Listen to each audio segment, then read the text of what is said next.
예. 자, 저번 시간에, 운문이냐, 산문이냐라는 것이 이제 중요하다라고 말씀을 드렸고요. 그 다음에 문학이냐, 비문학이냐라는 구분은, 오늘날에는 그 경계가 상당히 모호하다. 그리고 그것이 문학이면 어떻고 비문학이면 어떠냐.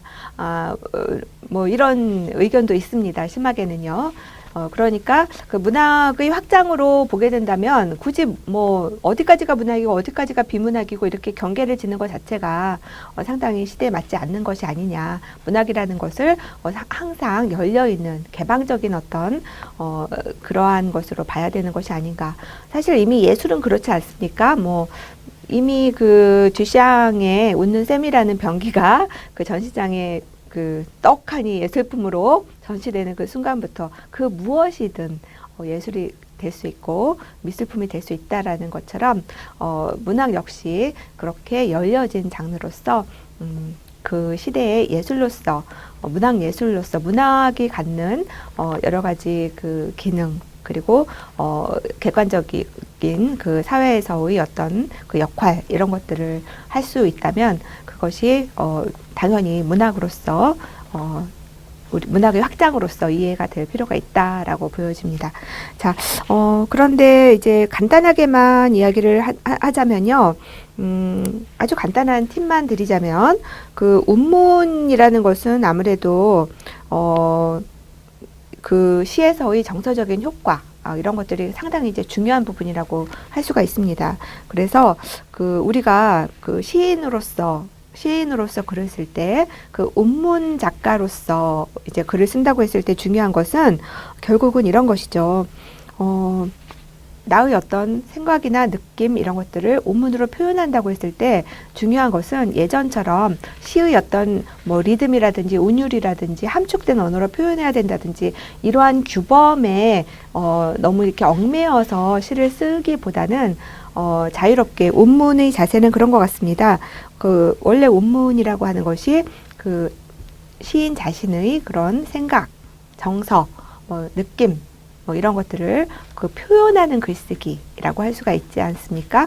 그렇다고 했을 때 이제 중요한 것은 독자에게 내가 느낀 것과 같은 그런 유사한 종류의 그런 정서적 반응을 이끌어낼 수 있을 것인가 라는 것이 사실은 그 온문을 쓸 때 가장 중요한 포인트가 되겠죠.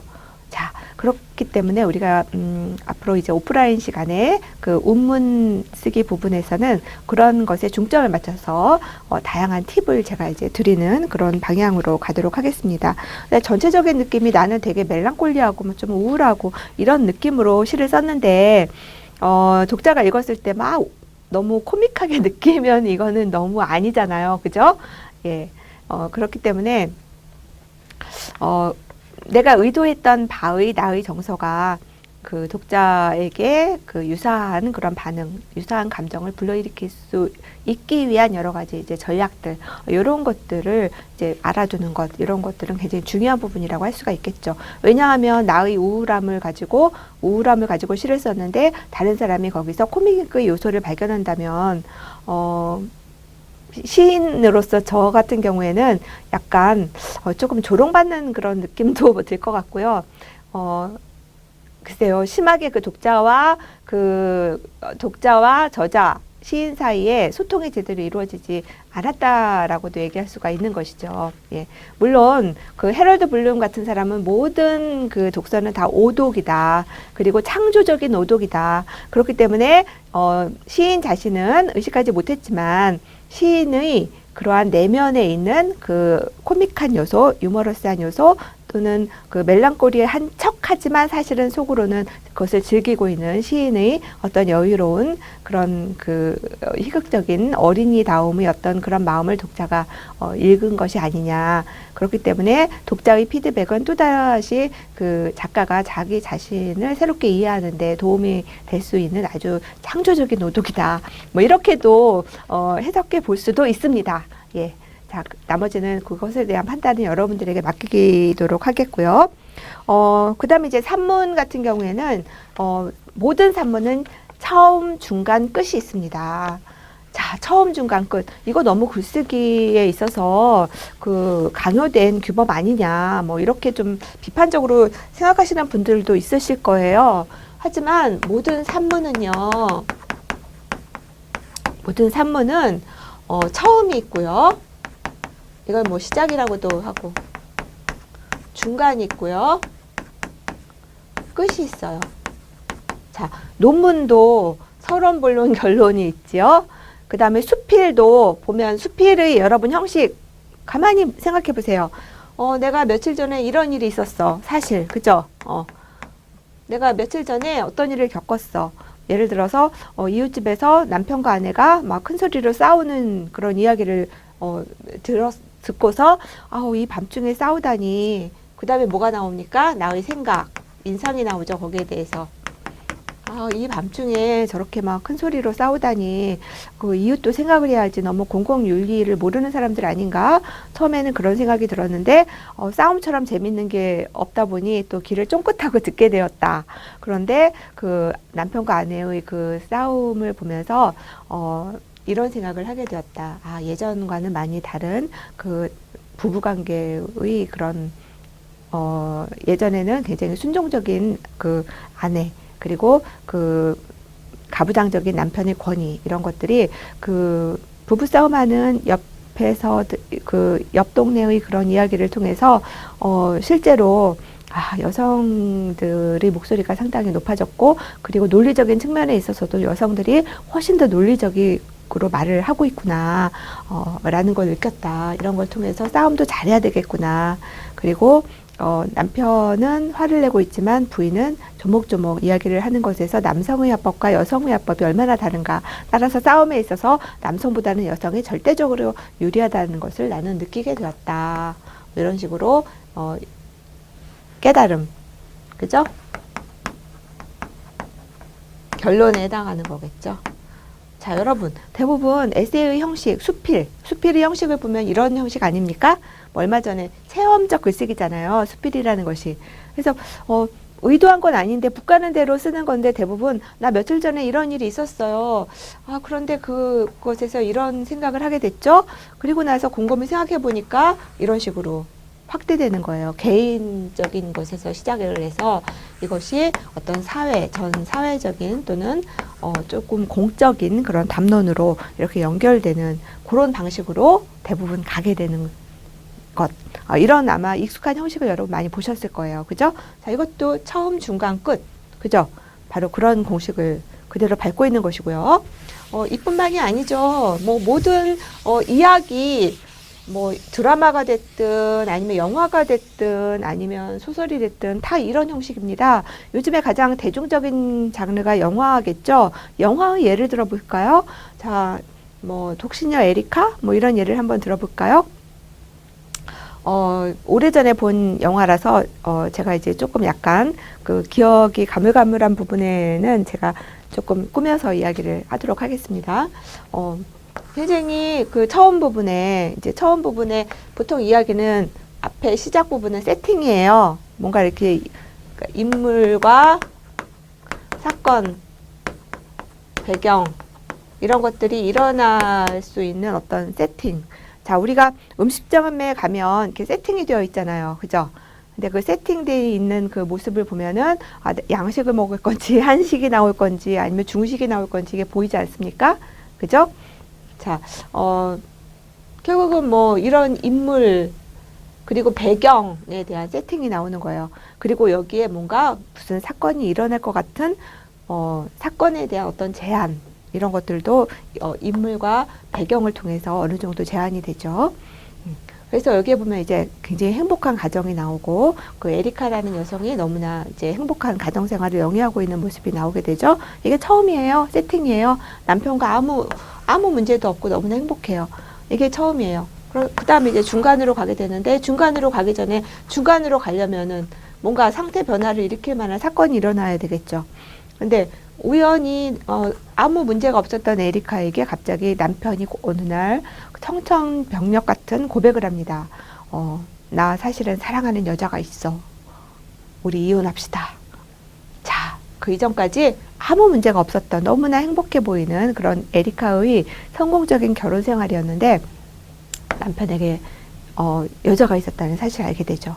그래서 에리카는 굉장히 주체적인 여성이었기 때문에 이혼을 결정을 합니다. 그래서 중간 부분으로 가게 되죠. 중간 부분에서는 이제 독신녀 에리카의 삶이 펼쳐집니다. 그래서 이제 주체적인 한 여성으로서 이제 살아가려고 하는 자기 일도 하고 뭐 연애도 하고 뭐 이렇게 하려고 하는 에리카의 삶이 펼쳐지게 되는데 우연히 어떤 클럽에서 한 남자를 만나게 되는데 그 남자는 굉장히 진지하고 학구적인 그런 남자였어요.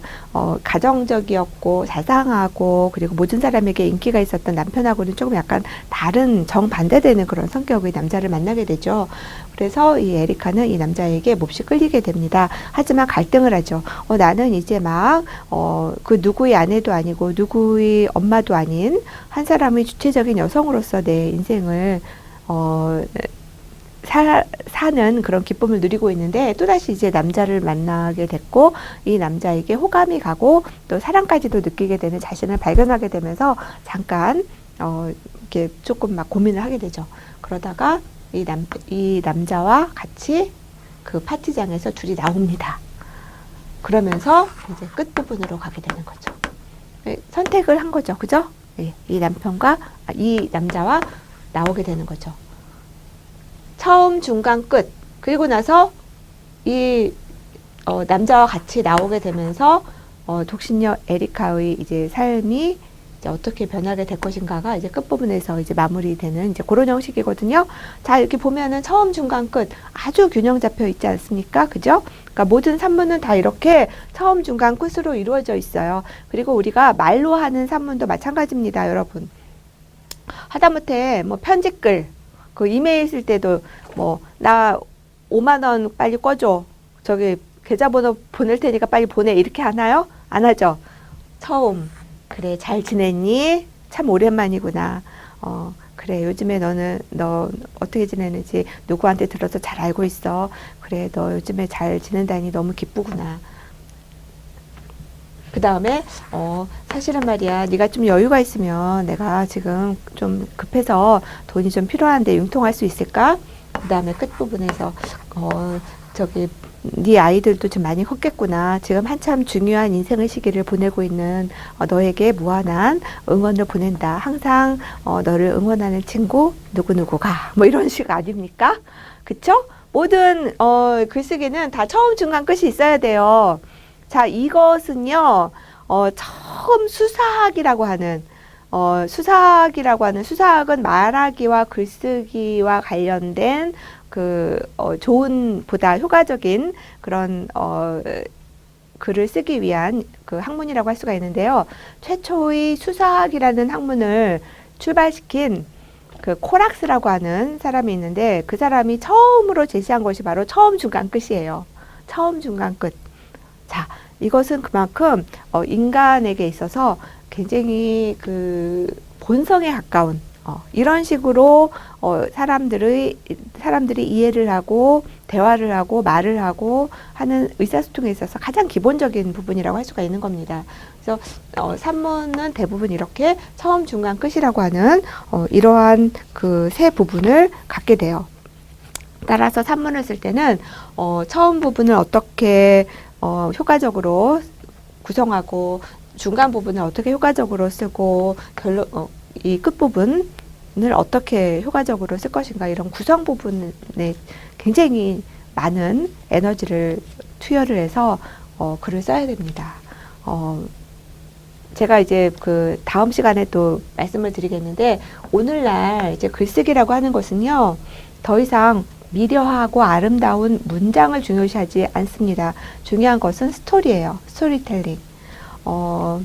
스토리가 중요한 시대가 온 것이죠.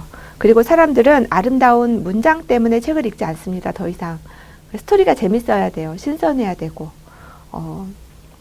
그리고 거기에서 뭔가 깨달음이나 감동이나 배울 것이 있어야 됩니다. 그랬을 때 사람들이 정말 읽을만 하다라고 이야기를 합니다. 예전에는 아름다운 그 문체, 저도 사실은 그 중학교 때 그 박범신이라든지 뭐 한수산이라든지 또 뭐 그 굉장히 제가 좋아하는 문체가 있어요. 그런 문체들을 막 이렇게 벽에다가 막 이렇게 좋은 구절을 막 베껴 쓰기도 하고 해서 엄청나게 막 낙서도 해놓고 막 해가지고 부모님한테 꾸중도 많이 받고 그랬던 기억이 나는데요. 자고 일어나면 이렇게 벽에 써 있으니까 항상 보게 되는 거예요. 그래서 막 인용도 하고 말을 할 때 막 제가 그 써놨던 그 문장들을 인용을 해서 친구들이 너 말 너무 멋있게 한다 뭐 이런 칭찬도 받고 뭐 이랬던 적이 있습니다. 그래서 예전에 그 작가 수업이라고 하는 것이 거의 이제 아름다운 문장 쓰는 거, 문장을 다듬는 거 이런 것이었다면 오늘날의 그 글쓰기에서 중요한 것은 문장이 아니라 스토리라는 것. 예. 그런 측면에서 봤을 때 이런 식의 어떤 산문을 쓸 때 어떻게 처음을 쓰고 어떻게 중간을 쓰고 어떻게 끝을 쓸 것인가, 그리고 여기에서 어떻게 독자의 시선, 독자의 관심, 독자의 그 감동을 극대화시킬 것인가 라는 것들을 치밀하게 생각하면서 글을 쓰는 것이 필요하다고 할 수가 있겠습니다. 자, 그리고 여기에서 또 하나 중요한 것은 뭔가 하면요, 산문을 쓸 때 우리가 자칫 빠질 수 있는 그 좀 함정이 있어요. 뭔가 하면은 혹시 내가 저기 소포클레스의 그 작품을, 소포클레스가 뭐 여러 편의 작품을 썼습니다만 소포클레스의 안티고네라는 작품을 인용을 해서 얘기를 했는데 이 작품의 줄거리를 사람들이 모르면 어떡하지 하는, 쓰면서도 이제 그런 생각, 그런 걱정 때문에 뭐 그 안티고네에 대해서 막 설명하고 싶은, 그쵸? 안티고네는 이런 이야기다 뭐 이렇게 설명하고 싶은 유혹을 받는 경우가 많습니다. 자, 거기에 대해서 팁을 드리자면요, 산문을 쓰는 모든 그 작가는요, 독자가 무지하다라는 편견을 버리셔야 됩니다. 독자는 무지하지 않아요. 그러니까 안티고네를 인용하고 싶다면 모든 독자는 안티고네를 알고 있어 라는 것들을 전제로 하시면 돼요. 근데 그것이 조금 불안하다 하면은 각주를 달 수는 있습니다. 각주 형식으로. 예, 각주는 예전처럼 뭐 학술적인 논문에만 다는 것이 아니에요. 요즘에 보면 각주 달린 소설이 얼마나 많습니까? 소설뿐만이 아니죠. 에세이에서도 각주가 상당히 많이 이제 달려 있어요. 그것이 이제 조금 마음에 걸린다면 각주 형식으로 뭐 여러분도 잘 알다시피 또는 주지하는 바와 같이 뭐 이런 식으로 안티고네는 이런 이야기다라는 것들을 간략하게 그렇게 소개하는 방식을 쓸 수는 있습니다. 그 다음에 또 하나는요, 이런 거예요. 작품을 말할 때 우리가 어떤 작품을 이야기할 때, 제가 지금 강의를 할 때도 뭐 그 서머셋 모험의 인간의 굴레 예도 들었고 또 카프카 예도 들었고 뭐 여러 그 작품 예를 든 것 같습니다. 그런데 그 줄거리를 다 말했나요? 말하지 않았죠? 글 쓸 때도 마찬가지예요. 그 줄거리를 다 말하면요, 다 읽은 사람들, 독자는 이미 다 읽었다라는 걸 상정해야 된다.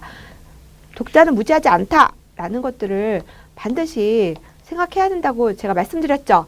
그런데 독자는 뭐 물론 진짜 실제 독자 중에는 안 읽은 사람도 있고 이게 도대체 뭔지도 처음 듣는 사람도 있을 수 있고 이미 그것을 다 읽고 알고 그 글 쓴 사람보다 더 잘하는 사람도 있고 뭐 다양한 독자들이 읽게 됩니다. 어떤 독자가 읽게 될지 모르는 거예요. 하지만 작가가 글을 쓸 때에는 독자는 무지하지 않다. 그 다음에 내가 지금 인용하고 있는 이 작품에 대해서 독자는 이미 읽어서 잘 알고 있다 라는 것들을 전제하고 글을 써야 된다라는 거예요. 그런데 그거를 독자가 안 읽었을까봐 뭐 줄거리를 뭐 간략하게 소개를 하고 이러면 상당히 불쾌한 글이 될 수가 있다라는 겁니다. 무슨 얘기인가 하면요, 안 읽은 독자는요, 거기에 만약에 소포클레스의 안티고네에서 안티고네가 그 두 오빠의 장례를 지내는 그러한 장면을 이야기할 때 안티고네? 그러면은 인터넷을 찾아봐요. 요즘에 얼마나 정보 찾기가 쉽습니까? 안 읽은 사람은요, 안티고네에 대해서 찾아보고, 그리고 뭐 음악 얘기도 많이 나오잖아요. 뭐 예를 들어서 아감벤, 제가 저번 시간에 얘기를 하면서 잠깐 글렌 굴드라고 하는 그 유명한 피아니스트 얘기를 했는데요. 이 강의를 들으시면서 글렌 굴드가 누구지? 하고 인터넷을 찾아보면은 글렌골드 음악도 그대로 뜨지 않습니까? 그대로, 그죠? 음악도 들을 수가 있고, 공짜로.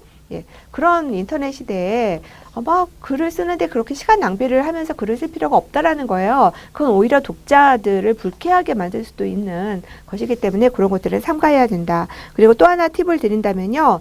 독자들은 수다가 아니라 논점을 원합니다. 그러니까 수다라는 것은 예전에 남성 작가들이 여성 작가들 뭐 여류 작가 뭐 이런 식으로 약간 좀 이렇게 약간 폄하하는 그런 말인데요. 남류 작가란 말은 안 쓰니까 여류 작가들의 글쓰기는 너무 조금 초점이 없고 논점도 없고 좀 수다에 가깝다. 뭐 이런 식으로 이제 뭐 비판을 하기도 했죠. 예. 그냥 뭐 신변잡기에 불과하다. 신변잡기에 불과하다는 게 뭐예요? 수다라는 거죠. 예. 그러니까 수다 속에 사실은 뭔가 뼈 있는 의미를 넣자라는 거예요. 그러니까 수다를 하지 말자가 아니라 베냐민식의 글쓰기가 바로 그건데요. 일상생활 속에서 너무나 하찮은 것들, 정말 뭐 그냥 쓰레기로 버려진 것들, 그런 것들 속에서 의미를 가져다가 그것을 가지고 하나의 역사를 그 동시대의 역사 또는 한 인간의 어떤 그 개인적인 그 정체성 뭐 이런 것들을 이제 구성해내고 설명해내고 패턴화시키고 하는 이제 그런 식의 글쓰기가 바로 이제 베냐민식 글쓰기 아닙니까? 네. 그러니까 그냥 단순히 수다에서 그치는 것이 아니라 이러한 수다가 반드시 어떤 의미와 그 논점이 있는 그런 사회적인 어떤 가치와 의미망 속에서 그 가치를 가질 수 있는 이제 그런 방식으로 나아가는 것이 바람직하다라는 말씀입니다. 아까 그 수필을 예를 들면서 처음에는 극히 사적이고 개인적인 체험으로부터 출발을 했지만 마지막 부분에 가서는 그것에 대한 어떤 그 공적인 그러니까 나를 넘어선 사회적 차원의 담론으로 확대될 때 그것이 이제 좋은 수필이라고 얘기할 수가 있지 않습니까? 예, 그 깨달음이라는 것은 인류 보편적인 어떤 깨달음일 테니까요. 예, 그래서 그런 것만 여러분들이 주의를 하시면 운문을 쓸 때 그리고 산문을 쓸 때 보다 좋은 그런 글쓰기가 되지 않을까 하는 생각이 듭니다. 보다 자세한 것은 다음 오프라인 시간 때 좀 더 구체적으로 살펴보고 또 글쓰기 실습도 해보도록 하겠습니다.